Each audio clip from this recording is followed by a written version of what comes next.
So what was the end game for the Axis powers? Um, Now, Germany wanted to control Europe for sure, if not the world, with their Nazi regime and make sure that their final solution got implemented.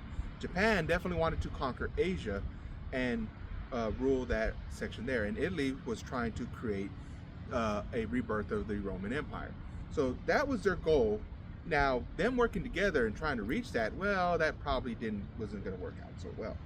Um, but nevertheless, that was their goal, and none of them were able to reach it. So what happened to the three leaders of the Axis powers? Well, Adolf Hitler committed suicide after Germany was going to be captured. He shot himself, and Eva Braun, his living girlfriend, took a cyanide pill, and they both died together, and decided not to face justice, despite him being responsible for the mass murder of millions of people.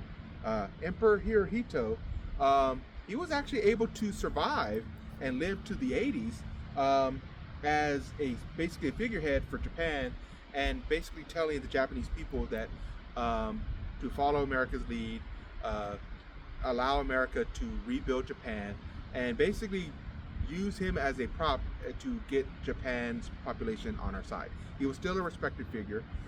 Many of the people in the Japanese Imperial Army, the military leaders, they actually were executed, as they had to answer for their war crimes as well.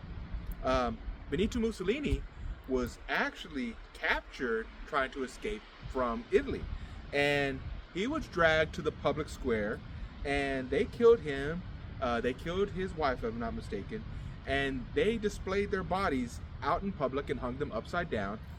And then they were able to get his body, drag it through the streets, and the population decided to kick it and spit on his corpse. They hated this man. They hated this man. Now, I'm not sure if that happened before or after they hung him, but I know it happened. Franklin Delano Roosevelt, our president during World War II, for most of it, actually died in office. He died in April of 1945, and Harry Truman took over. And Harry Truman was the one that made the decision to drop the nuclear bombs on Japan, of whether or not we should, basically the Pandora's box is open when you bring in nuclear weapons. As we're going to talk about in the Cold War, that box was already going to be open. The Soviet Union already had plans for their own nuclear weapons, and we'll talk about that in the next unit.